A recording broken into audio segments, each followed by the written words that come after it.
আজকের আসলে এটাই সবচেয়ে বড় খবর যে আমরা ইন্টারন্যাশনাল রিলিজ আজকে করলাম। আপনাদেরকে একটা ইনফরমেশন দিই শুধু, সান ফ্রান্সিসকোতে একটা শো অনলাইনে ওপেন করা হয়েছিল এবং 57 মিনিটে সেটা হাউসফুল হয়ে গেছে। সো এরকম যত খবর পাচ্ছি আমরা আজকে থেকে আমরা পৃথিবীর বিভিন্ন দেশে রিলিজ হচ্ছে। এর মধ্যে United states of America, across United states of America প্রায় 22টি হলে, এবং কানাডাতে, মানে নর্থ আমেরিকায় যদি আমরা বলি তাহলে কানাডাতে হচ্ছে 4টা হলে। তারপর যদি গালফের কথা বলি, আপনার ইউনাইটেড স্টেটস অফ ইউএইতে আপনার দুবাই সহ 8টা থিয়েটারে, কাতারে 3টা থিয়েটার, ওমানে 3টা থিয়েটার, বাহরাইনে 1টা থিয়েটার। এবং সবচাইতে ভালো লাগার ব্যাপার হচ্ছে আজকে 100+ থিয়েটারে একযোগে মুক্তি পেয়েছে। অস্ট্রেলিয়া বাদে আমরা অন্যান্য যত দেশে রিলিজ করছি প্রত্যেকটা দেশে আমাদের মেইন স্ট্রিম রিলিজ হচ্ছে। হলিউডে সিনেমা, বলিউডের সিনেমা যেভাবে করে রিলিজ হয় সেভাবে মেইন স্ট্রিম রিলিজ হচ্ছে। অস্ট্রেলিয়াতে আমরা এন্টায়ার শো কিনে আমরা রিলিজ করছি। অস্ট্রেলিয়ার খবরটা তো আরও দারুণ, আপনার 36টা শো লঞ্চ করা হয়েছে। আজকে তো প্রথম দিন, 36টা শো লঞ্চ করা হয়েছে। এর মধ্যে 24টা শো সোল্ড আউট এবং 2500 বেশি টিকিট সোল্ড আউট আপনার অস্ট্রেলিয়াতে। অস্ট্রেলিয়াতে ইউজুয়ালি যেটা হয় যে উইকেন্ডে শো লঞ্চ করতে হয়, এটা ফ্রাইডে, স্যাটারডে অ্যান্ড সানডে। এবার আমরা মানডে, টিউসডে এবং ওয়েডনেসডেতেও আমরা লঞ্চ করছি এবং আমরা দেখতে পাচ্ছি সেই উইকডেজগুলোতেও আমাদের অনেক ভালো রেসপন্স। সো এর বাইরে ইউরোপে বড় রিলিজ হয়েছে আমাদের আজকে থেকে। ইউকেতে, পর্তুগালে, স্পেনে, সুইডেনে প্রথমবারের মতো রিলিজ হচ্ছে। তারপর আপনার ফ্রান্স, বেলজিয়াম, জার্মানি, এরকম প্রায় 14-15টা দেশে প্রায় ওভার 100 কান্ট্রিজে আজকে থেকে রিলিজ হচ্ছে।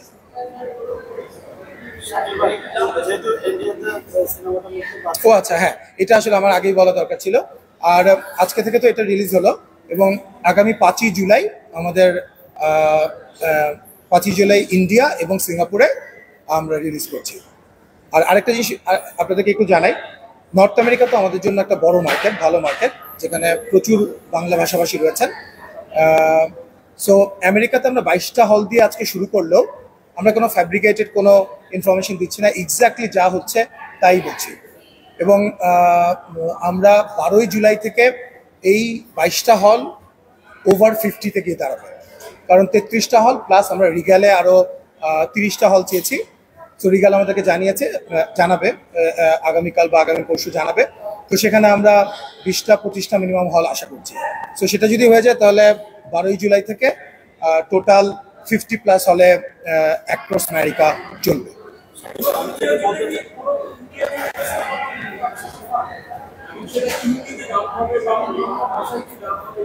আচ্ছা, এখন 5ই জুলাই তো ওয়েস্ট বেঙ্গলকে কেন্দ্র করে রিলিজটা হচ্ছে এবং ইয়াস, আমরা আসলে হিন্দি ডাবিং করছি এবং ডাবিংয়ের প্রসেসটা শেষ হয়ে গেলে আমরা ইন্টারন্যাশনাল রিলিজটা তো আজকে করলাম। ইন্টারন্যাশনাল রিলিজের রেসপন্স দেখে আমরা বুঝতে পারবো আসলে কি অবস্থা এবং আমরা হিন্দি রিলিজ করবো বলে আশা করছি।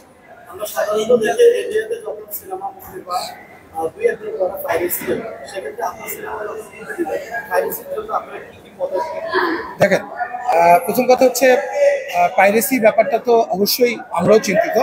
সেটা কিন্তু শুধুমাত্র যে ইন্ডিয়া তা না, বাংলাদেশ থেকেও পাইরেসি হয়ে যেতে পারে, অন্য যে কোনো জায়গা থেকে পাইরেসি হয়ে যেতে পারে। সো যাতে পাইরেসি না হয় এই জন্য আমরা একটা এজেন্সি অ্যাপয়েন্ট করেছি এবং SBF যে আমাদের ইন্টারন্যাশনাল ডিস্ট্রিবিউটর আছে তারা এই ব্যাপারে খুবই সচেষ্ট। আমরা আশা করছি আপনি যে অর্থে পাইরেসি বলছেন সেই পাইরেসি এই সিনেমা হবে না আশা করি আমরা, কারণ আমরা সুরঙ্গর সময় আপনারা দেখেছেন যে পাইরেসির কারণে আমরা অনেক ক্ষতির সম্মুখীন হয়েছি এবং তখনও কিন্তু আমরা খুবই কঠিন পদক্ষেপ নিয়েছিলাম। আমরা DVFC গিয়ে যেদিন গিয়ে রিপোর্ট করেছিলাম তারপর দিনই কিন্তু 2জন অ্যারেস্টেড হয়েছিল এবং এই 1.5 বছরেও কিন্তু এই মামলা শেষ হয়নি তাদের বিরুদ্ধে চার্জ গঠন হয়েছে এবং সর্বোচ্চ সাজা 4 বছর পর্যন্ত হয়ে যেতে পারে আমাদেরকে জানানো হয়েছে। তো এই জন্যই আমি বাংলাদেশের মানুষ, সারা পৃথিবীর বাংলা ভাষাভাষী যারা এই সিনেমাটা দেখছেন, আমি সবাইকে বলবো, আপনারা দেখেছেন যে আমাদের মেগাস্টার শাকিব খান তিনিও একটা বার্তা দিয়েছেন যে পাইরেসিটা রুখে দিতে হবে এবং আপনারা যারা এই সিনেমাটা দেখতে যাচ্ছেন হলে আপনার পাশে আপনি লক্ষ্য রাখুন, যদি কেউ মোবাইল দিয়ে অথবা ক্যামেরা দিয়ে সেটা ভিডিও করার চেষ্টা করে সেটা প্রতিহত করুন। সেটা শাকিব ভাইও বলেছে, আমরা প্রডিউসিং টিম থেকেও আমরা সেটা বলতে চাই। এবং আপনি দেখেছেন যে আমাদের সিনেমার ডিরেক্টর রায়ান রাফিও বারবার, আমাদের এন্টায়ার টিম কিন্তু পাইরেসির এগেনস্টে আমরা কথা বলছি।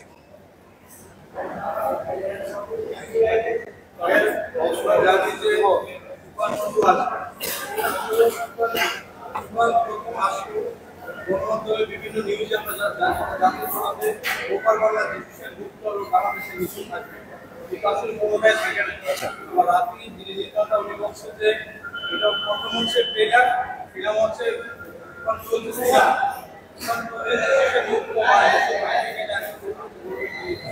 যিশু সেনগুপ্ত এবং নিশো যে তুফান 1-এ থাকবে এই কথাটা কে বলেছে? আমার মনে হয় গণমাধ্যমে তো এটা আসার কথা না, কারণ আমরা যদি আপনার এই জন্যই আমরা বলছি সোশ্যাল মিডিয়াতে তো আসলে অনেক ধরনের খবর আসে, তো সমস্ত খবর কিন্তু আমরা আমলে নিতে পারবো না, কনসিডার করতে পারবো না। যে কারণে আপনি দেখবেন এই সিনেমাতে নায়িকা কে হবে এটা নিয়ে আমি 20 জনের নাম আমি সোশ্যাল মিডিয়াতে দেখেছি। আমি দেখে নিজেও অবাক হয়েছি, কারণ কেউই আমাদের শর্টলিস্ট যাদেরকে করা হয়েছিল তারা ছিল না। যিশু সেনগুপ্ত থাকবে, নিশো থাকবে, এটাও আমি সোশ্যাল মিডিয়াতে দেখেছি। আমি মনে করি যে আপনারা যারা মেইন স্ট্রিম মিডিয়া তারা যে কোনো একটা সংবাদ দেওয়ার আগে আমাদের সঙ্গে ডাবল চেক করবেন যে আসলে সংবাদটা সঠিক কিনা। এখন যেটা হয় যে আসলে সোশ্যাল মিডিয়াতে কেউ একজন একটা নিউজ করলে সেটা জাস্ট কপি পেস্ট করে অনেকে হয়তো অনেক সোশ্যাল মিডিয়াতে আমরা দেখি সেটা আসলে অনাকাঙ্ক্ষিত, কারণ আমরা কোনো ধরনের ভুল তথ্য অথবা ফ্যাব্রিকেটেড কোনো ইনফরমেশন আপনাদেরকে দিতে চাই না। সো আর আপনি যেটা বললেন যে তুফান 2-তে আপনার যিশু সেনগুপ্ত অথবা নিশো থাকবে কিনা, এটা আসলে it's too early to make a comment, কারণ তুফান 2 তো আমরা অফিসিয়ালি ঘোষণা দিইনি। আসলে দর্শকের চাহিদা এবং আপনাদের চাহিদা, দর্শকের চাহিদা, সবাই বলছে যে তুফান 2 আসা উচিত। তুফান 2 যদি অফকোর্স তুফান 2 আমিও মনে করি যে তুফান 2 আসা উচিত, কিন্তু তুফান 2 কবে আসবে, তুফান 2-র আগে হয়তো অন্য কোনো বড় একটা নিউজ আপনারা পেয়ে যেতে পারেন, তারপর হয়তো তুফান 2 হতে পারে, অথবা তুফান 2 এরপর আসতে পারে। প্রত্যেকটা জিনিসই আমরা অফিসিয়ালি আপনাদেরকে জানাবো, এবং আমরা যদি অফিসিয়ালি না জানাই তাহলে ওটাকে আপনারা নিউজ হিসেবে কনসিডার করবেন। অফকোর্স, কারণ আমরা তো যদি থাকার সম্ভাবনা নাই থাকতো তাহলে তো সেই ইন্ডিকেশন দিতাম না, এটা হচ্ছে প্রথম কথা। আর দ্বিতীয়ত হচ্ছে আপনার দর্শক চাহিদা যদি থাকে যে তুফান 2 চাই, তাহলে অফকোর্স তুফান 2 আসাই উচিত, আমিও তো মনে করি। কিন্তু unless and until we announce it, don't consider it একদম ফাইনাল। শাকিব ভাই, যেহেতু পাইরেসি নিয়ে কথা বলছিলেন, আমি সূত্র ধরে বলি যে 5 তারিখে ইন্ডিয়াতে মুক্তি পাচ্ছে। ইন্ডিয়াতে তো জানেন একটা এই প্রচলনটা আছে ইন্ডিয়াতে, বলিউড সিনেমার ক্ষেত্রে দেখি বা কলকাতা সিনেমার ক্ষেত্রেও দেখি যে 2-1 দিনের ভিতরে এই জিনিসটা পাইরেসি হয়ে যাচ্ছে। সেক্ষেত্রে বাড়তি কোনো সতর্কতা বা ইসরায়েলের সাথে বাড়তি কোনো কথা হয়েছে? হ্যাঁ, আমরা অবশ্যই বাড়তি সতর্কতা নিয়েছি। কথা হচ্ছে আবারও ওই একই কথা, যে সেটা বাংলাদেশ হোক, ইন্ডিয়া হোক, অন্য দেশ হোক, যে কোনো জায়গা থেকে পাইরেসি হতে পারে। সো পাইরেসির ব্যাপারটা তো আসলে সবাইকে সতর্ক থাকতে হবে, আর আমরা আমাদের দিক থেকে আমরা সর্বোচ্চ সতর্কতা নিয়েছি। আশা করি পাইরেসি হওয়ার সম্ভাবনা নেই। এবারে মনে আমার শাকিব খানের বাইরে, বিশেষ করে ওয়েস্টার্ন কালচারের সাথে বাংলাদেশে প্রথমবারের মতো এত বড় বিগ অ্যানাউন্সমেন্ট করতে যাচ্ছে। আপনারা হয়তো এত বড় রিঅ্যাকশন কাজ বলেন, সেক্ষেত্রে বাংলাদেশের সিনেমাকে তাহলে পরিবেশের সাথে তাল মিলিয়ে চলার মতো চলে এসেছে। অ্যাবসলিউটলি। আমি আপনাকে একটা কথা বলি, আজকের যে সিনেমাটা যে রেকর্ড করবো, আপনারা দেখেন আজকে 12তম দিন, তার মানে প্রথম সপ্তাহ যদি বলেন সেটা একটা ভাঙা সপ্তাহ ছিল, তারপরের সপ্তাহ এবং তারপরের সপ্তাহে আমরা পড়লাম। আমাদের কিন্তু সেল একটুও পড়েনি এবং দর্শক চাহিদা কিন্তু এতটুকু কমে। আপনারা দেখেন এখনো over 50 shows just in cineplex, এবং অন্যান্য সিঙ্গেল স্ক্রিনগুলোতেও দাপিয়ে বেড়াচ্ছে তুফান। সো আমার কাছে মনে হয় যে দর্শকের এই যে একটা আগ্রহ, উচ্ছ্বাস এবং এই পরিমাণ আমি বলবো যে উন্মাদনা, সেটা তো আমাদেরকে আসলে অবশ্যই আশার সঞ্চার করে। এবং আমরা মনে করি যে এইভাবে করে যদি সিনেমা, এই তুফান সিনেমাটা একটা ইন্ডিকেশন, একটা ইন্ডাস্ট্রির গেম চেঞ্জার হিসেবে আমি বলবো। এবং আমরা আপনাদেরকে বলতে চাই যে এই তুফান সিনেমা যদি এই পরিমাণ দর্শক গ্রহণ নাও করতো, তাও কিন্তু আমরা কনসিস্টেন্টলি একটার পর একটা সিনেমা দেওয়ার প্রতিশ্রুতি আমরা দিয়েছিলাম। আর তুফান যেহেতু এইভাবে রেকর্ড করছে একটার পর একটা, তাহলে আমাদের কাছ থেকে তো একটার পর একটা সিনেমা পাবেনই আপনারা। আরেকটা জিনিস হচ্ছে, দেখেন, সিনেমায় কিন্তু কোনো ভাষা নেই, কারণ ফিল্মেরই কিন্তু একটা ল্যাঙ্গুয়েজ আছে, ফিল্মের নিজেরই একটা ল্যাঙ্গুয়েজ আছে। সো বাংলা ভাষার সিনেমা, আমরাই তো কোভিডের সময় নেটফ্লিক্সে আমরা কোরিয়ান ফিল্ম দেখেছি, আমরা স্প্যানিশ ফিল্ম দেখেছি, আমরা সো শুধুমাত্র ইংরেজি বা বাংলার মধ্যে কিন্তু আমরা ছিলাম না। সো সিনেমার নিজস্ব একটা ল্যাঙ্গুয়েজ আছে, সেই ল্যাঙ্গুয়েজে কিন্তু আমার মনে হয় এভাবেই ছড়িয়ে যাওয়া উচিত। এমনিতেই তো সারা পৃথিবীতে 36 কোটি বাংলা ভাষাভাষী যারা আছে তাদের জন্য এই সিনেমাটা, এবং আমরা ডাবিং করে আমরা অন্যান্য ভাষাভাষীদের কাছেও এটা পৌঁছাতে চাই। এছাড়াও আমি মনে করি যে ইন্টারন্যাশনাল যে রিলিজ হলো, সেখানে শুধু বাংলা ভাষাভাষী না, অন্যান্য ভাষাভাষীরাও এই সিনেমা দেখবে বলে আমরা আশা করি।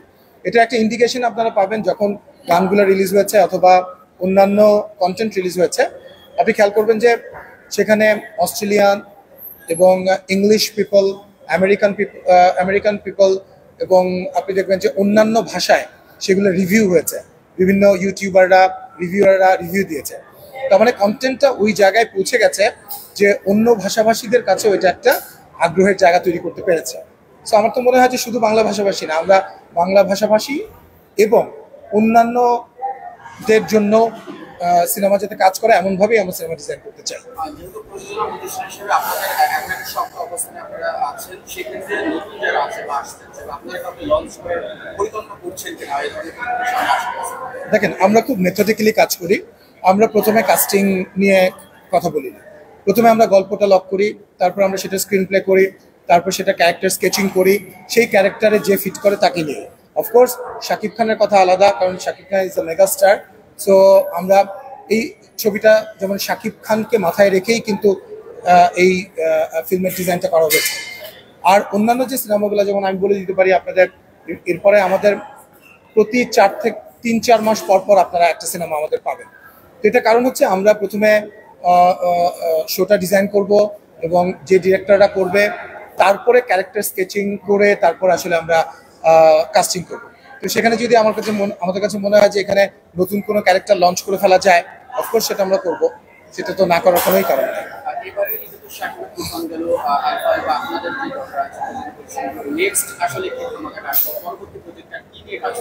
এইটা আসলে আজকে বলতে চাই না, এটা আসলে আমরা অ্যানাউন্স করে বড় করে বলবো।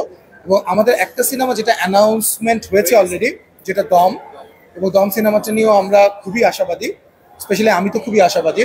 এটা রেদওয়ান রানী ডিরেকশন দিচ্ছে এবং এটা এমন একটা গল্প, এটা based on a true story. এবং এই গল্পটা আমার মনে হয় শুধু বাংলা ভাষাভাষী না, এই সিনেমাটা সারা পৃথিবীর মানুষ হয়তো তাদের ইন্টারেস্টের জায়গায় নিয়ে নিতে পারে। সেটা আমরা বলতে পারছি না এখনই, কারণ সিনেমাটা আমরা বানাবো, এটা খুবই ক্রিটিক্যাল সিনেমাটা। এখানে অনেকগুলা ক্রিটিক্যাল পয়েন্ট আছে in terms of location, in terms of characterisation. এবং আপনারা জানেন যে চলচ্চিত্র চৌধুরী এই ক্যারেক্টারটা প্লে করবে। সো আমাদের কয়েকটা ফেজে আসলে শুটিংটা করতে হবে, এবং সেটা এই সিনেমার যে গল্প, সেই গল্পের কারণে আমরা যে লোকেশনে যাব, সেই লোকেশনগুলোও আসলে আমাদেরকে যদি পারমিট করে, তাহলেই আসলে সিনেমাটা আমরা সুন্দর করে বানাতে পারবো। সো সিনেমাটা আমরা তৈরি করব, তৈরি করার পরে আসলে রিলিজ ডেট আমরা ঘোষণা দিব। Thank you. আর কিছু আছে? Thank you so much.